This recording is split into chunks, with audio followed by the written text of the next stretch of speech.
Marks మరియు అతని మాయా race car. మార్క్స్కి ఒక చిన్న రేస్ కారు ఉంది. అది మామూలు రేస్ కారు కాదు. కాంతివంతమైన ఎర్ర రంగులో, వెండి పట్టీలతో, మెరుస్తూ ఉండే లైట్లతో, పైభాగంలో ఉన్న చిన్న బటన్ నొక్కితే నిజమైన ఇంజిన్ శబ్దాలు చేసే కార్. అది అతనికి అత్యంత ప్రియమైన ఆటబొమ్మ. అతను దానిని ఎక్కడికైనా తీసుకెళ్లేవాడు. పార్క్కి, భోజనపు టేబుల్ దగ్గర. అమ్మా, భోజన సమయంలో ఆటబొమ్మలు వద్దు అని చెప్పినా కూడా, మరియు రాత్రిపూట తన మంచం పక్కన జాగ్రత్తగా ఉంచుకునేవాడు. మార్క్స్ తన కార్ను ఇతరులెవరితోనూ పంచుకోడు. కారణం అతను స్వార్థపరుడైనందుక? కాదు. అతనికి భయమే. ఏదైనా అయిపోతే? ఒకవేళ అది గిరికీ పడితే? ఒకవేళ ఎవరైనా పొరపాటున పగలగొట్టినా? లేక మరెవరైనా ఆ కార్ను నచ్చించుకుని వెళ్ళిపోతే? ఒకరోజు మార్క్స్ మంచి స్నేహితుడు లియో అతని ఇంటికి ఆడటానికి వచ్చాడు. అరే, ఇది ఎంత బాగుందిరా అని లియో ఆశ్చర్యంగా కార్ వైపు చూశాడు. నేను కొద్దిసేపు ఆడుకోవచ్చా? మార్క్స్ ఆగిపోయాడు. ఇప్పుడు ఏమి చెప్పాలి?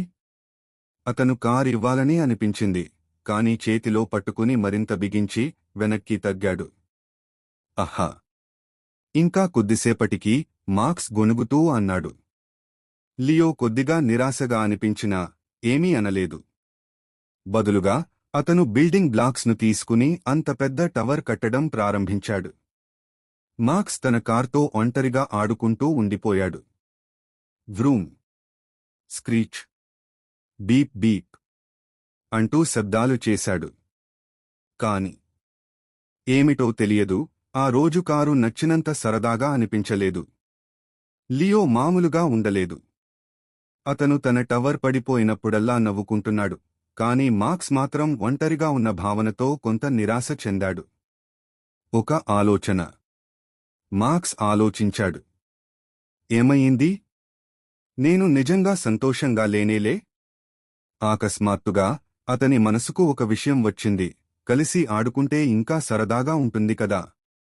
మార్క్స్ మెల్లగా లియో దగ్గరకు వెళ్లి, చేతిలోని కార్ను ముందుకు చాచి, ఇదిగో, ఆడుకో అన్నాడు. లియో ఆశ్చర్యంగా మార్క్స్ వైపు చూసి, ఆనందంగా కళ్లను పెద్దవి చేసుకున్నాడు. నిజంగా? అవును, కాని జాగ్రత్తగా. ఇది నా ఫేవరెట్ కారు. సంతోషాన్ని పంచుకోవడం. లియో కార్ను ఎంతో జాగ్రత్తగా తీసుకున్నాడు. పై బటన్ నొక్కగానే ఇంజిన్ శబ్దం మోగింది. అయ్యో, ఇది చాలా అదిరిపోయింది అని లియో ఉత్సాహంగా అరవడం మొదలుపెట్టాడు. మార్క్స్ ఆశించిన విధంగా భయం వేయలేదు. బదులుగా అతను ఆనందంగా అనిపించాడు. తన స్నేహితుడు కూడా ఆ కారు ఆడటానికి ఇష్టపడటం చూడటం మరింత మజాగా అనిపించింది. తర్వాత వారు ఇద్దరూ కలిసి రేస్ ట్రాక్ తయారు చేసుకున్నారు, బ్లాక్స్తో ర్యాంపులు కట్టారు, మరియు పెద్ద పోటీ కూడా పెట్టుకున్నారు.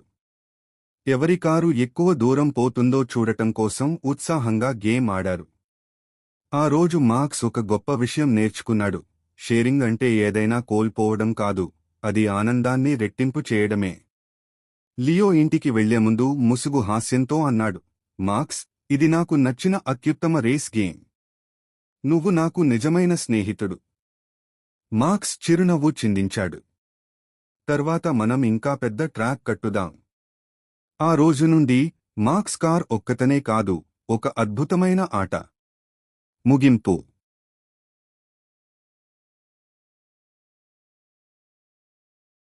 లేనాకు ఎప్పటినుంచో అంధకారం పట్ల భయం ఉండేది. చిన్నప్పుడు ఆమె తన దిండుపై చిన్న ఫ్లాష్ లైట్ దాచుకుని పెట్టుకునేది. రాత్రిలో ఏ చిన్న శబ్దం వచ్చినా వెంటనే వెలిగించేది. పెరిగినప్పటికీ చీకటి తనను దగ్గరగా కమ్మేస్తున్నట్లు అనిపించేది. అనిశ్చితి ఆమె గుండె వేగంగా కొట్టుకునేలా చేసేది. కాని విల్లోస్ ఎండ్ అనే చిన్న పట్టణంలో లేనాకు చీకటిని ఎదుర్కోక తప్పలేదు. ఒక ఆకస్మిక తుఫాను ఊరంతటా విద్యుత్తును కట్ చేయడంతో లెనా తన చిన్న అపార్ట్మెంట్లో ఒంటరిగా ఉండిపోయింది. బయట గాలులు చెట్లను ఊచకోత కోస్తూ కిటికీ అద్దాలను అతి వేగంగా తట్టాయి, ఒక హెచ్చరికలా. ఆమె ఫోన్ బ్యాటరీ కేవలం 5% మిగిలి ఉంది. పక్కనే ఉన్న మెరుగు కొవ్వొత్తి చీకటిని అంతగా తరిమేయలేకపోయింది. ఆమె లోతైన శ్వాస తీసుకుంది, లోపల అలమటిస్తున్న భయాన్ని వెనక్కు నెట్టడానికి ప్రయత్నించింది. కాని ఆ తుఫాను గర్జన మధ్య ఆమెకి అది వినిపించింది. చాలా అంతకంతకు అలుసుగా, గాలిలో కలిసిపోయేలా ఓ మృదువైన అరుపు. కిటికీకి దగ్గరగా వెళ్లి చూసేసరికి ఆమె వృద్ధ పొరుగువారు అయిన మిసెస్ కాలోవే తమ కర్రను గాలిలో నిలబెట్టుకునేందుకు కష్టపడుతూ కనిపించారు. లేనాకు హృదయం మెలికలు తిరిగింది. భద్రంగా ఇంట్లోనే ఉండాలనే తన సహజ స్వభావం ఆమెను అడ్డుకుంది. కాని మిసెస్ కాలోవే గాలి వేగాన్ని తట్టుకుని నిలబెట్టుకోలేకపోయేలా ఉన్న ఆ దృశ్యం ఆమె మనసులో వేళ్లునుకుంది. భయం ఇంకా ఆమెను పట్టి ఉంచినా, మరో భావన ఆ భయాన్ని ఎదుర్కొనడానికి సిద్ధమైంది: దృఢ సంకల్పం. ఆమె వెంటనే కోటును ధరించి, ఫ్లాష్ లైట్ను పట్టుకుని, తలుపును తెరిచి తుఫానులోకి అడుగువేసింది. గాలి ఆమెను పటాపంచలు చేసేటట్లు కొట్టింది. కళ్ళెదుట కాంతి చెదిరిపోయింది. కాని ఆమె ముందుకు సాగింది. మిసెస్ కాలోవే! ఆమె అరచింది. కాని గాలి శబ్దంలో ఆమె స్వరం కొద్దిగా మసకబారిపోయింది. వృద్ధురాలు వెనక్కు తిరిగి చూశారు. భయంతో కూడిన ఉపశమనం ఆమె ముఖంలో మెరిసింది. లెనా వెంటనే ఆమె వద్దకు పరుగెత్తి ఆమెను గట్టిగా పట్టుకుంది. ఇంట్లోకి రండి, మిమ్మల్ని లోపలికి తీసుకెళ్తాను ఆమె చెప్పింది. వీరిరువురూ కష్టపడి ముందుకు కదిలారు. లెనా గాలి వేగాన్ని ఎదుర్కొంటూ మిసెస్ కాలోవేను నెమ్మదిగా తన అపార్ట్మెంట్లోకి తీసుకెళ్ళింది. చివరికి వారు లోపల అడుగుపెట్టగానే గది వెలుతురులో వారిద్దరూ తడిసి ముద్దై ఉన్నారు. కాని లెనాకు అంతా సురక్షితంగా అనిపించింది. కొవ్వొత్తి వేడి మెల్లగా లేగింది. ఆ వెలుతురు ఆమెను లోపలనుంచి ఓ కొత్త అనుభూతిని కలిగించింది: భయాన్ని అధిగమించిన తృప్తి. ఆ రాత్రి తుఫాను బయట రౌద్రంగా కొనసాగుతున్నా లేనాకు భయం అనిపించలేదు. ఆమె మిసెస్ కాలోవే పక్కనే కూర్చొని ఆమె చెయ్యి పట్టుకుంది. కాసేపటి తరువాత మిసెస్ కాలోవే తన చిన్నప్పటి కథలు చెబుతూ జీవితం గురించి అనుభవాలను పంచుకుంది. ఆమె ఎదుర్కొన్న తుఫానులు, గెలిచిన యుద్ధాలు, తాను ఎదుర్కొన్న సమస్యలు. ఆమె గాత్రంలో ఓ నిశ్చితత్వం, ఓ బలమైన శక్తి ఉండేది. ధైర్యం అంటే భయపడకపోవడం కాదు, చిన్నమ్మా, మిసెస్ కాలోవే మెల్లగా చెప్పింది, లెనా చేతిని తన చేతులతో ఒడిసి పట్టుకుంటూ. భయమైనా సరే, అవసరమైన దాన్ని చేయగలగడమే నిజమైన ధైర్యం. ఆ మాటలు కొవ్వొత్తి వెచ్చదనంలా లేనాను తాకాయి. ఆమె జీవితమంతా భయాన్ని దూరంగా ఉంచేందుకు ప్రయత్నించింది. కాని ఈరోజు ఆమె అజ్ఞాతంలో అడుగువేసింది, చీకటిని ఎదుర్కొంది, మరియు వెనుకడుగు వేయలేదు.